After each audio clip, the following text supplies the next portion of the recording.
Hi, everybody. Welcome to WiLSWorld Shorts. I'm so happy to see you here with us today. My name is Andy Coffin. I'm WIL's Communication and Consortium Manager, and I'm really excited to be here with you today to introduce you to WiscNet and to their Mobile Beacon program in this edition of WiLSWorld Shorts. We are joined today by our two presenters, but first let me set the stage a bit with a couple of notes. And the first is that if you have, and we're a small group today, so if you have any questions or you want to comment on anything, please feel free to either unmute and do so, or you can use the chat as well. Either way, I'll be keeping an eye on that, and I'll make sure that our presenters see any of your questions, so you don't have to save them to the end.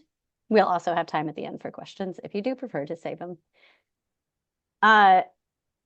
And I think with that, we can go ahead and jump in and get started right away because I'm really excited to share this program with you all and introduce our speakers. So our speakers today are Rich Turiel and Josh Gordon.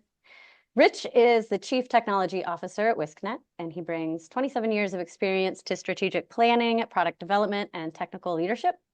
With a proven track record in managing complex solutions and a commitment to fostering collaboration, Rich is focused on leveraging innovation technologies to serve educational and community institutions.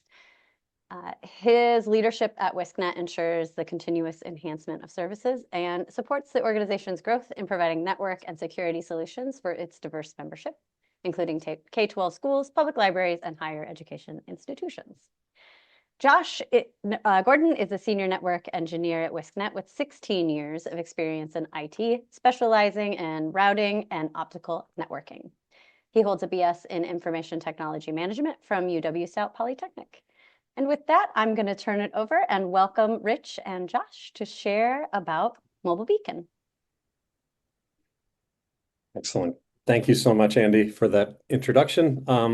We're very, very excited to talk to you about Mobile Beacon, which is a new service that WiscNet is offering its members. We really think that there is a lot here that can definitely help the library community, and it's something we're very excited to talk about.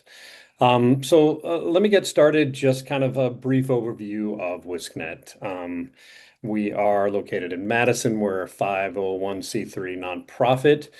We serve 11 library systems in Wisconsin. We ourselves are a WILS member, and we are experts in research and education networking. And this Mobile Beacon service really fits in with what we are trying to do.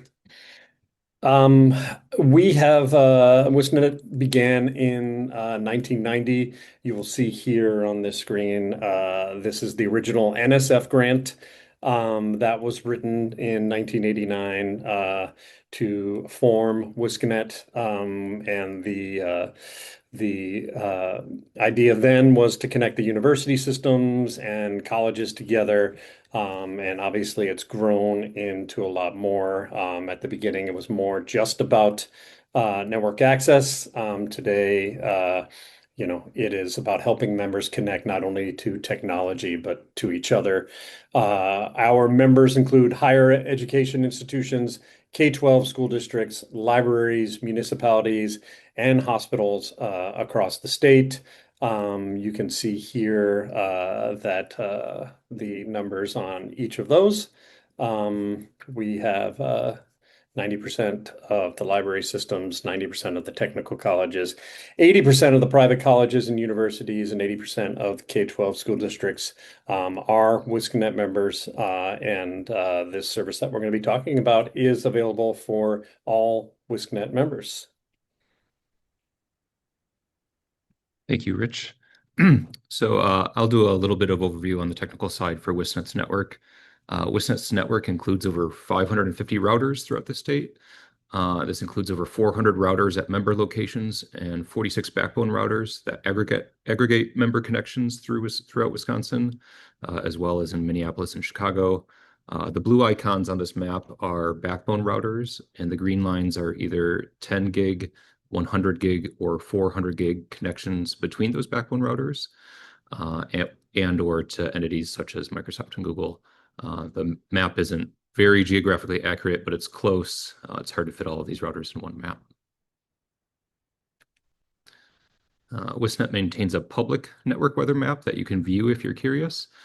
This map auto updates every 5 minutes and shows traffic on our network. The traffic is color coded so that green is 0% load and red equals 100% load. This map focuses on our major backbone locations. Yep. You can view that at weathermap.wisnet.net. A brief overview of Mobile Beacon. They are also a 501c3 nonprofit. They were founded by one of the largest educational broadband service providers. Some background on the educational broadband service providers. It is wireless spectrum that was originally set aside by the FCC back in the 1960s. It was originally for broadcasting educational channels to the public. It has evolved over time, and EBS holders are now allowed to license out that wireless spectrum to other providers. You can find out more about Mobile Beacon at their website, mobilebeacon.org. So Mobile Beacon's mission, they provide affordable internet access to schools, libraries, nonprofits, and healthcare organizations. They have access to T-Mobile's network in all 50 states and Guam and Puerto Rico. WiscNet, through the Quilt, has access to 20% discounted rates on the Mobile Beacon Mobile Unlimited service, which I'll talk more about in just a second. I wanted to briefly talk about the Quilt since our discounted pricing was negotiated through the Quilt. The Quilt is a nonprofit coalition composed of regional research and education networks, just like WiscNet. Together, we share notes, we collaborate on projects, we interconnect our computer networks, and we negotiate on some contracts together as a whole to get better rates.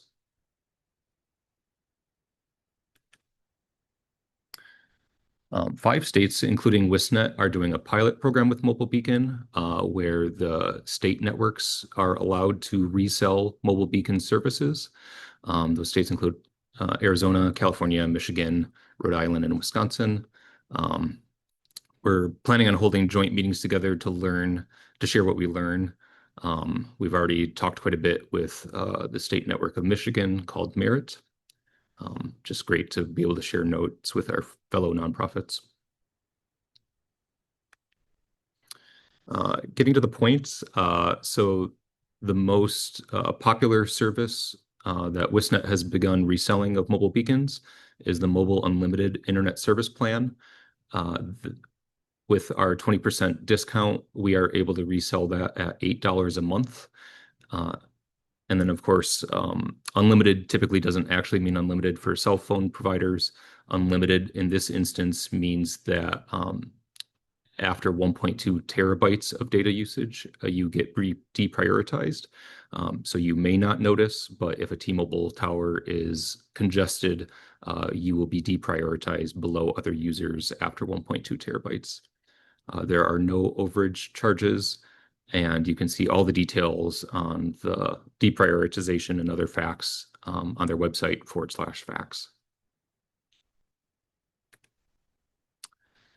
Continuing cost and services overview. This is access to T-Mobile's 4G and 5G network, which I'll talk a little bit more about later.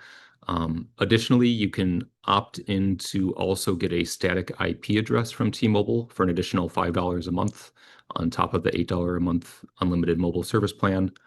You can buy devices such as hotspots from Mobile Beacon, or you can order SIM cards to put into your own devices if you want to bring your own device. There are no limits. And then additionally, on top of the $8 a month limited plan, there are also static plans available if you want to serve a specific location, like a specific street address, and have a device permanently live there. You can get some higher priority plans. I wanted to briefly cover what a hotspot is, in case you're unfamiliar with that term. Cellular hotspot is taking a cellular service and providing an internet connection to devices like laptops, phones, desktops, or really anything. In this photo here, you can see I have a wireless hotspot from Mobile Beacon, which is the black box next to my laptop, and I was working remotely at a nice table at St. Norbert College earlier this week.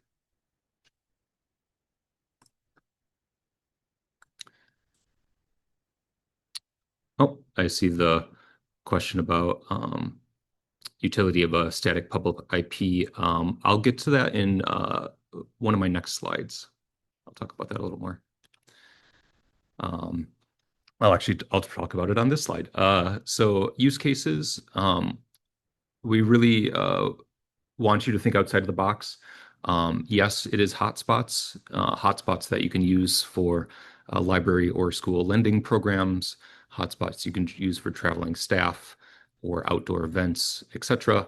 But there are a lot of other use cases you can use this $8 a month service for. You can use it for vehicle internet. You can use it as a backup internet connection for your office location. You can use it for outdoor live streaming events. We've heard use cases where people are providing internet to cameras and live streaming sporting events or charity events, etc. Even things like parking meters and credit card terminals. You can really use it in any way that you want, as long as it's under the nonprofit or related umbrella. If you want the utility of a static IP address is if you're hosting public services, say like a VPN portal, and you want to use the service as a backup internet connection, you may want to have a public IP address to host things that you host out of your building. A static IP address gives you the ability to plan ahead, either have websites or VPN addresses or tunnels, etc., tied to the service. So typically not needed for just mobile internet. You may want that if you have a building backup internet plan. A little bit of background on cellular technology, and most interestingly about speeds. So 1G was in 1979, and you can see all the way up to 2019 was the first 5G cellular deployment. So 5G speeds, what we have been testing in the state of Wisconsin on Mobile Beacon is in the range of 10 megabits per second all the way up into the mid 500 megabits per second download. It is an asymmetric service, so the upload speeds are lower in the 5 to 58 megabit per second range. And I wanted to give some perspective if you're not used to ordering internet circuits all the time, or dealing with things like internet connectivity to office buildings. WiscNet's office typically has somewhere in the neighborhood of 25 people. And when I look at our historical data, we rarely go above 50 megabits per second peak in the day. So if we wanted to, we could run a Mobile Beacon internet service for as low as $8 a month and use it like as a backup internet connection for our office, and our staff may not even notice. The speed test here on the right was actually a member meeting we attended in Grant County. And I just sat outside and did a speed test to see what Mobile Beacon speeds I would get, and was very impressed with the Grant County connectivity I was getting. A little background on US cellular carriers, because you keep hearing me mention T-Mobile. So like I mentioned earlier, Mobile Beacon has access to T-Mobile's network. There are really three major cell phone providers in the United States: AT&T, T-Mobile, and Verizon. Most of the other providers you hear about, for example, Mint Mobile is my personal cell phone provider, are what's called mobile virtual network operators, or MVNO. What an MVNO is a entity that leases cellular capacity from AT&T, T-Mobile, or Verizon. In my example, Mint Mobile leases from T-Mobile and is actually now owned by T-Mobile. Most of them actually don't own their own towers, or if they do, they lease capacity for national coverage. So Mobile Beacon's connectivity is via T-Mobile. It is a T-Mobile service under the hood. Some background on T-Mobile in recent history: they merged with Sprint in 2020. They purchased US Cellular in 2025. See some pretty mixed reviews from citizens in the state of Wisconsin on how that is progressing. In some areas, T-Mobile appears to be merging US Cellular capacity in towers. In some areas, they are relinquishing towers. So coverage seems to be improving, but not for everybody. Uh, Talking more about Mobile Beacon coverage with T-Mobile, it is T-Mobile's coverage. You can go to mobilebeacon.org/coverage or to T-Mobile's website to get an estimate of what 4G and 5G coverage in your area might be. We do recommending trying before you buy. So this is something either you can do on your own if you have or know someone who has a T-Mobile service for their cell phone. It should be relatively similar speeds. Or WiscNet can help you. We have a large number of pilot mobile beacon 5G hotspots that you can test with if you're interested in trying a bunch of locations before placing any orders. If you are doing testing, it's probably worth testing both outside of the building and inside the building where you're going to use it, just for the difference between throughput through things like concrete walls versus out in the open. Eligibility, they have a full list of their eligibility on their website, but public libraries, academic libraries, and regional libraries are all eligible. Public and private schools, nonprofits, government entities, and more are all eligible. They have a long list on their website. The exceptions are pretty few and far between for government and nonprofit, things like Office of the Mayor and police squad cars. Other considerations, if you purchase service through WiscNet for Mobile Beacon, you do not have direct access to any T-Mobile portal for self-management of the service. You'd work with us on any changes. 1, 2, and 3-year terms are available. And I've broken down the pricing here for the mobile unlimited plan. So $96 on a 1-year term. And then there are slight discounts on 2 and 3-year terms, lowering that $8 even further, $8 a month even further. SIPA compliant filtering, probably it doesn't apply to many WILS members, but it might, and is something you can turn on or off with no extra fee. There is no nuance. It is either on or off. If you buy hotspots through WiscNet from Mobile Beacon, you own the hardware. The hardware is not leased. You pay upfront for the hardware. They have pricing on their website.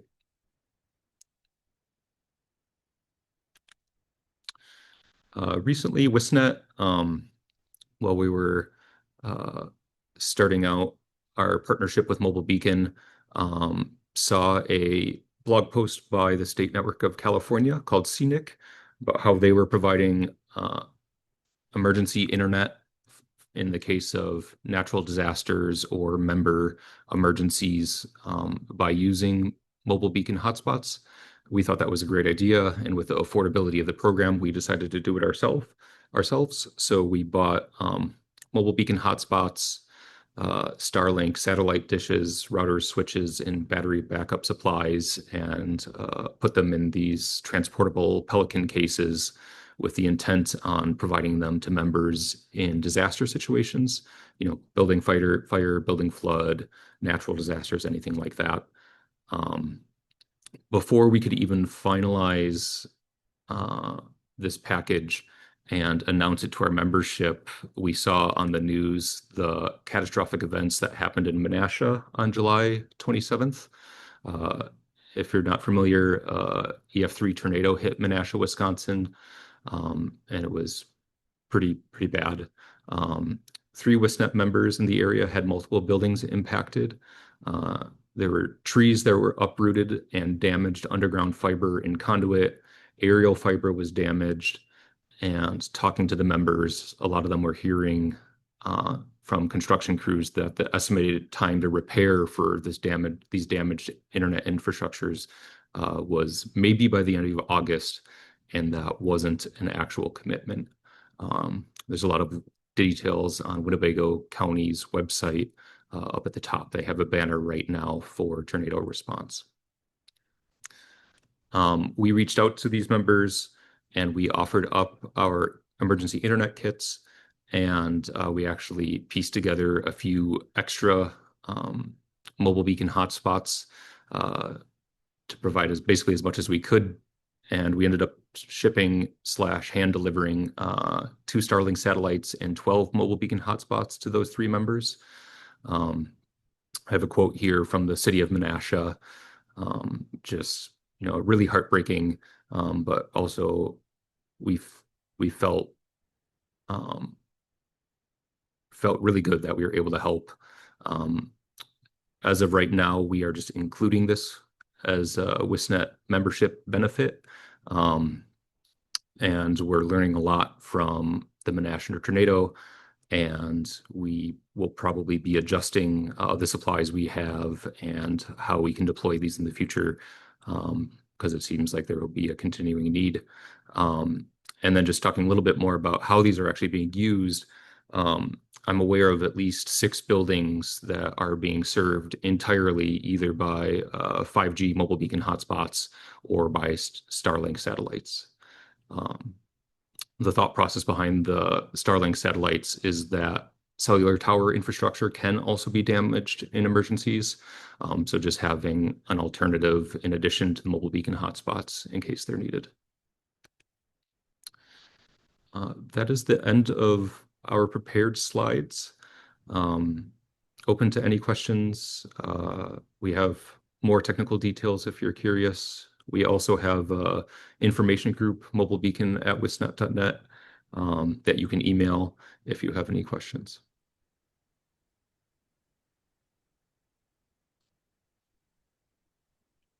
Yeah, just sort of reiterating some of what Josh already said.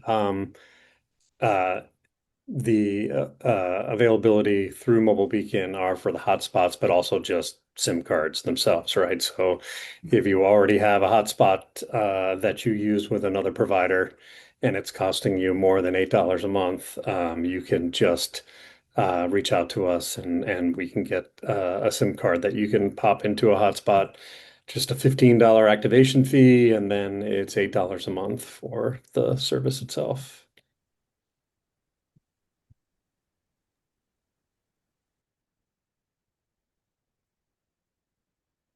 Thank you both so much for sharing that.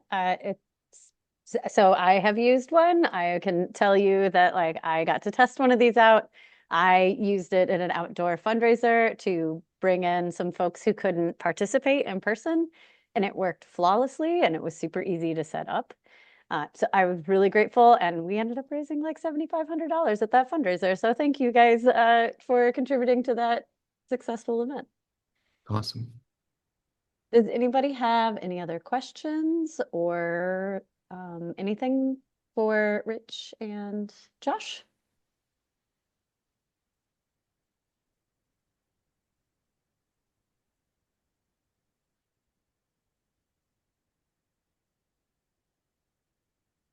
All right.